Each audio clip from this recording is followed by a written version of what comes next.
Assalamualaikum warahmatullahi wabarakatuh. Selamat pagi anak-anak kelas 9. Semoga pada hari ini kita semua tetap sehat. Jangan lupa selalu menggunakan masker, sering-sering cuci tangan, dan mematuhi protokol kesehatan dimanapun kita berada. Pada pembelajaran PKN, hari ini kita akan membahas materi bab 2, yaitu tentang pembukaan Undang-Undang Dasar Negara Republik Indonesia tahun 1945. Kalian masih ingat?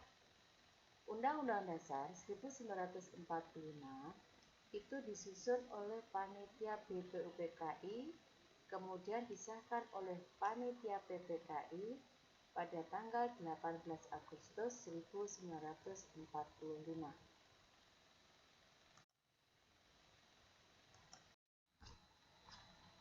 Untuk materi bab 2 ini, kita akan membahas tentang subbab yang pertama, yaitu makna alinea dalam pembukaan Undang-Undang Dasar 1945. Kalian masih ingat bahwa pembukaan Undang-Undang Dasar 1945 itu terdiri dari 4 alinea.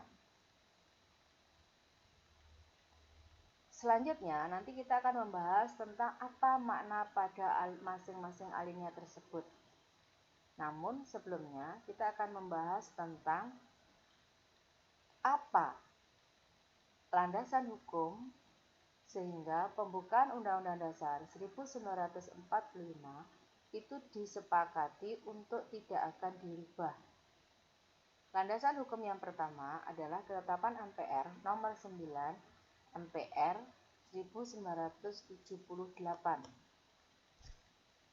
dan TAP MPR nomor 3 MPR 1983 yang menyatakan bahwa pembukaan Undang-Undang Dasar 1945 sebagai pernyataan kemerdekaan yang terperinci yang mengandung cita-cita luhur dari proklamasi kemerdekaan 17 Agustus 1945 dan yang memuat Pancasila sebagai dasar filsafat negara merupakan satu rangkaian dengan proklamasi kemerdekaan 17 Agustus 1945 dan oleh karena itu tidak dapat diubah oleh siapapun juga, termasuk oleh MPR hasil pemilu yang berdasarkan pasal 3 dan pasal 37 Undang-Undang Dasar 1945 karena mengubah isi pembukaan Undang-Undang Dasar 1945 berarti sama halnya dengan pembubaran negara. Rangkaian hubungan antara pembukaan Undang-Undang Dasar dengan proklamasi itu merupakan satu rangkaian yang tidak bisa kita pisahkan. Dan mengubah pembukaan Undang-Undang Dasar berarti kita harus mengubah proklamasi kemerdekaan Indonesia. Sehingga dalam ketetapan MPR tersebut yang punya sifat mengikat, bahkan untuk lembaga MPR di masa yang akan datang tidak dapat mengubahnya. Karena apa? Karena dalam kedua ketetapan MPR tersebut disebutkan bahwa mengubah isi pembukaan Undang-Undang Dasar 1945 berarti sama halnya dengan pembubaran negara. Sekarang kita akan membaca bersama-sama bunyi pembukaan Undang-Undang Dasar 1945. Bahwa sesungguhnya kemerdekaan itu ialah hak segala bangsa, dan oleh sebab itu maka penjajahan di atas dunia harus dihapuskan karena tidak sesuai dengan pri kemanusiaan dan pri keadilan. Dan perjuangan pergerakan kemerdekaan Indonesia telah sampailah kepada saat yang berbahagia dengan selamat sentosa mengantarkan rakyat Indonesia ke depan pintu gerbang kemerdekaan negara Indonesia yang merdeka, bersatu, berdaulat, adil dan makmur. Atas berkat rahmat Allah yang Maha Kuasa dan dengan didorongkan oleh keinginan luhur, supaya berkehidupan kebangsaan yang bebas, maka rakyat Indonesia menyatakan dengan ini kemerdekaannya. Kemudian, daripada itu, untuk membentuk suatu pemerintah negara Indonesia yang melindungi segenap bangsa Indonesia dan seluruh tumpah darah Indonesia, dan untuk memajukan kesejahteraan umum, mencerdaskan kehidupan bangsa, dan ikut melaksanakan ketertiban dunia yang berdasarkan kemerdekaan, perdamaian abadi, dan keadilan sosial, maka disusunlah kemerdekaan kebangsaan Indonesia itu dalam suatu Undang-Undang Dasar Negara Indonesia yang terbentuk dalam suatu susunan Negara Republik Indonesia yang berkedaulatan rakyat dengan Kita akan berdasar membahas kepada makna ketuhanan dari yang Maha Esa, masing-masing kemanusiaan alinea yang adil dalam dan pembukaan beradil, Undang-Undang Dasar persatuan Indonesia, 1945. dan Yang kerakyatan yang pertama dipimpin kita oleh bahas hikmat adalah makna kebijaksanaan alinea yang dalam pertama. permusyawaratan 1. perwakilan. Bangsa serta Indonesia dengan berpandangan mewujudkan bahwa suatu setiap bangsa keadilan di sosial dunia ini bagi berhak seluruh rakyat untuk Indonesia. merdeka. Karena setiap bangsa di dunia ini berhak untuk merdeka, maka ini memberikan sebuah makna Indonesia adalah negara yang anti penjajahan. Negara kita adalah negara yang tidak mendukung apapun bentuk penjajahan yang dilakukan satu bangsa terhadap bangsa lain.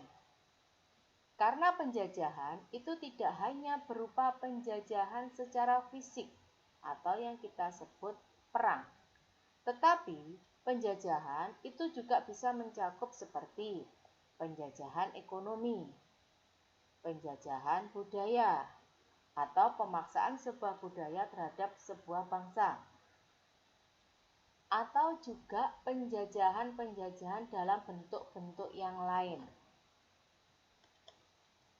Makna yang ketiga, dalam alinea pertama itu dinyatakan tentang kemerdekaan.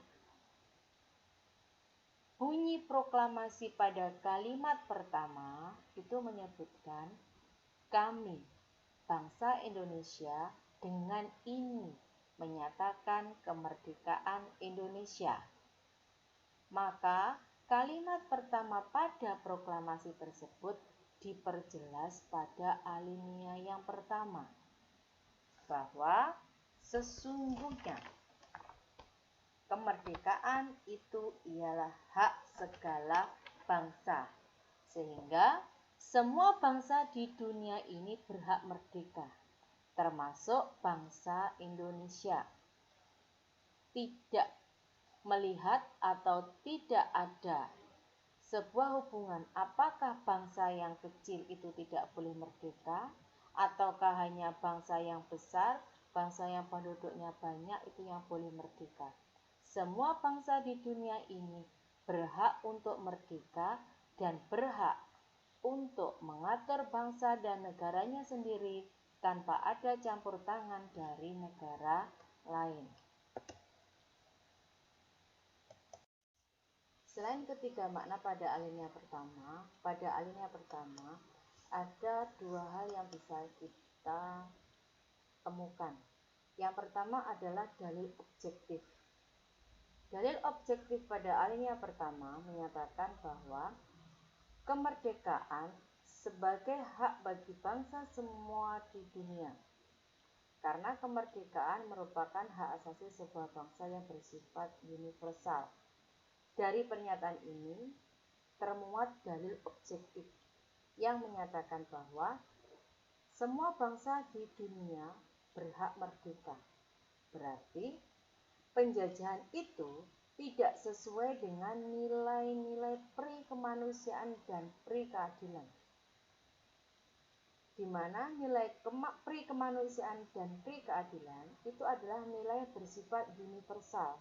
Artinya sebuah nilai yang berlaku di semua tempat itu sama.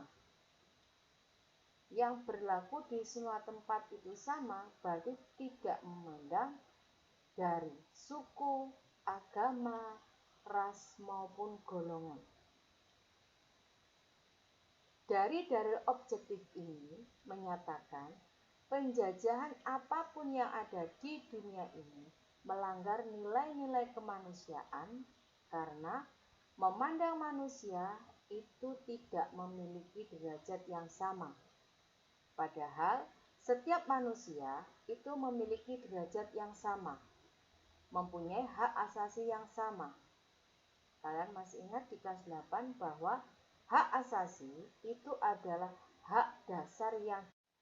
Kita lanjutkan sekarang bahasan tentang makna alinea yang kedua. Yang pertama adalah perjuangan bangsa Indonesia telah mencapai tingkat yang menentukan. Kemerdekaan yang kita raih itu melalui proses perjuangan, di mana dalam perjuangan tersebut itu mengorbankan harta bahkan nyawa.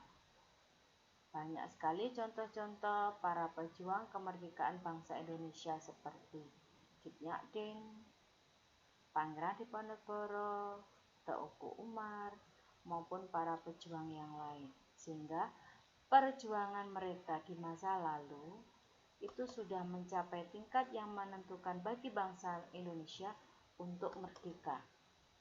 Sehingga hari ini merupakan momentum yang tepat untuk menyatakan kemerdekaan. Artinya, tanggal 17 Agustus 1945 merupakan waktu yang sangat tepat bagi bangsa Indonesia untuk menyatakan kemerdekaan. Karena proklamasi itu adalah pintu gerbang menuju kemerdekaan bagi bangsa Indonesia, di mana kemerdekaan bagi bangsa Indonesia itu berarti yang merdeka, bersatu, berdaulat, adil, dan makmur. Yang dimaksud dengan negara merdeka adalah negara yang bebas dari penjajahan bangsa lain. Sebuah bangsa yang bebas menentukan nasib bangsanya sendiri. Sebuah bangsa yang punya hak untuk menjalin kerjasama dengan semua bangsa di dunia. Bersatu itu memberikan arti bahwa bangsa Indonesia itu harus bersatu dalam satu negara kesatuan. Negara kesatuan. Kalian masih ingat NKRI, Negara Kesatuan Republik Indonesia. Bukan bentuk negara lain. Bukan sebuah bangsa yang terpisah-pisah, baik secara geografis maupun sosial.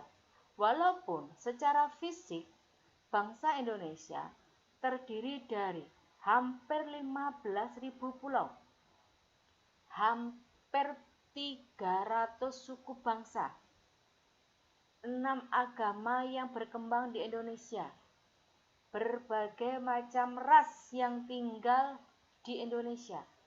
Tetapi itu semua memberikan arti bahwa kita harus melepaskan segala bentuk.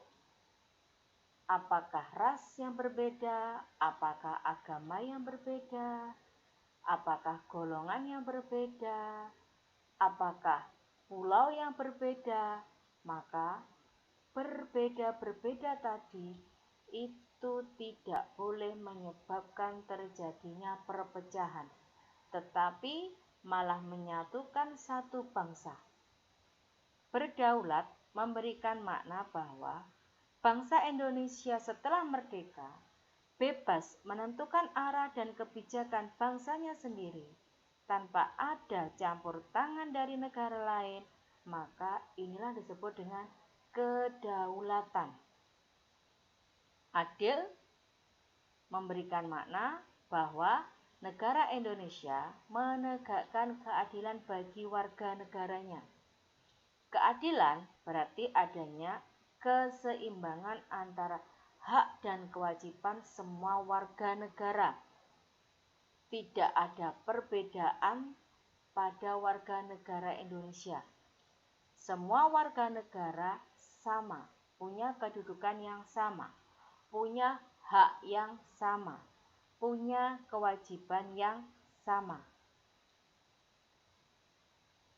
Keadilan ini meliputi segala aspek, baik secara politik, baik ekonomi, sosial budaya maupun pertahanan dan keamanan. Sedangkan makmur itu menghendaki negara mewujudkan kemakmuran dan kesejahteraan bagi warga negaranya. Kemakmuran tidak hanya secara material atau kemakmuran yang berupa materi, tetapi kemakmuran itu juga secara spiritual atau kebahagiaan dalam batin. Jadi kemakmuran yang dimaksud di sini adalah kemakmuran secara material dan juga kemakmuran secara spiritual. Perasaan aman, perasaan bahagia itu juga salah satu contoh bentuk kemakmuran. Makna alinea yang ketiga.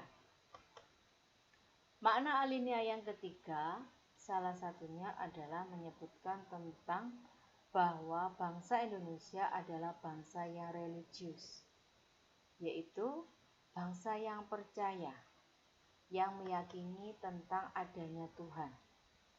Bangsa yang merasa dan meyakini sepenuhnya bahwa kemerdekaan yang kita raih atau yang kita dapatkan, yang kita nikmati sampai hari ini, itu merupakan rahmat dari Tuhan Yang Maha Esa. Tidak semata-mata bahwa kemerdekaan yang kita dapatkan itu hanya karena kita merasa berjuang, memperjuangkan kemerdekaan baik tenaga, pikiran, harta maupun nyawa. Perjuangan yang kita lakukan, yang mengorbankan tenaga, pikiran, nyawa maupun harta. Jika Tuhan belum menghendaki kita merdeka, maka kita juga tidak merdeka.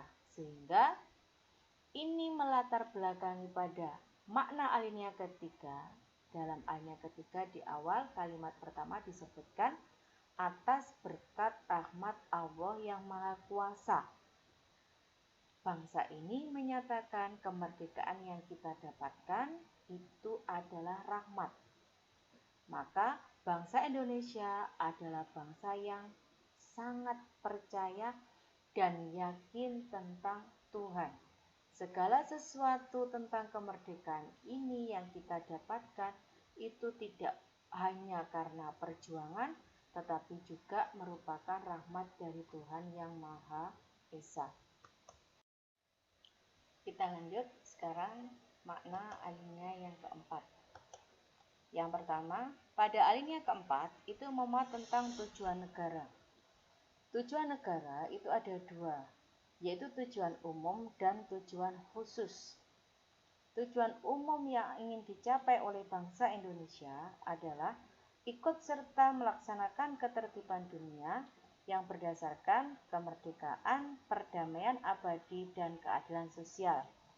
Maka bangsa Indonesia adalah bangsa yang mendukung adanya kemerdekaan bagi bangsa-bangsa lain yang belum merdeka, mendukung adanya perdamaian di dunia, menentang segala bentuk penjajahan, dan mewujudkan keadilan sosial, keadilan di masyarakat di dunia ini yang sama. Tujuan khususnya adalah melindungi segenap bangsa Indonesia dan seluruh tumpah darah Indonesia, memajukan kesejahteraan umum, dan mencerdaskan kehidupan bangsa.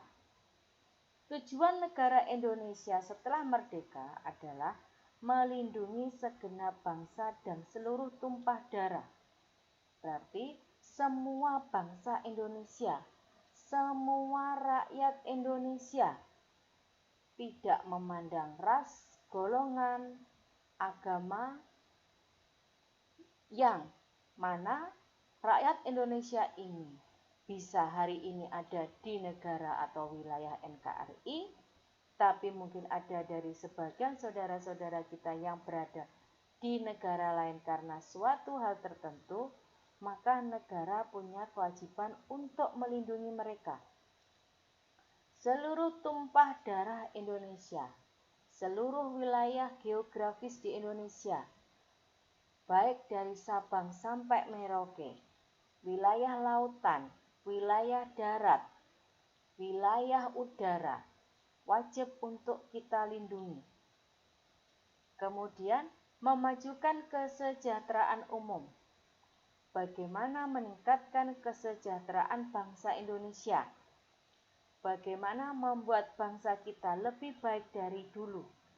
Kemudian, mencerdaskan kehidupan bangsa, meningkatkan pendidikan di Indonesia, meningkatkan kualitas dari rakyat Indonesia, membuat bangsa Indonesia, rakyat Indonesia yang dulu tidak sekolah bisa sekolah, yang dulu tidak pintar menjadi pintar. Maka, dua hal tersebut menjadi tujuan dari negara Indonesia setelah merdeka. Kemudian, makna yang kedua adalah ketentuan diadakannya Undang-Undang Dasar. Kenapa kita membuat Undang-Undang Dasar? Undang-Undang Dasar yang dibuat oleh bangsa Indonesia adalah Undang-Undang Dasar untuk kepentingan seluruh rakyat Indonesia. 3. Memuat tentang bentuk negara. Apa bentuk negara? Susunan negara Republik Indonesia yang berkedaulatan rakyat. Di alinea ketiga tadi, saya sudah menyinggung tentang kedaulatan. Berdaulat itu artinya negara Indonesia sederajat dengan negara lain, bebas menentukan arah dan kebijakan bangsanya sendiri, tidak ada ikut campur tangan dari negara lain. Berkedaulatan di sini adalah berkedaulatan yang mengutamakan kepentingan rakyat. Yang keempat, memuat tentang dasar negara. Dasar negara Indonesia adalah Pancasila.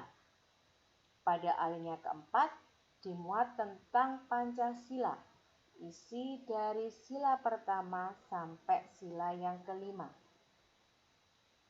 Dasar negara itu digunakan untuk mewujudkan cita-cita dari bangsa Indonesia, membentuk pemerintah negara Indonesia yang berkedaulatan rakyat, yang mengutamakan kepentingan rakyat, dengan setelah anak-anak kelas 9 mendengarkan peraturan dasar negara yang berdasarkan falsafah negara Pancasila hal yang belum kalian berlandaskan nilai-nilai dari kalian bisa menghubungi Ibu melalui nomor WA Ibu.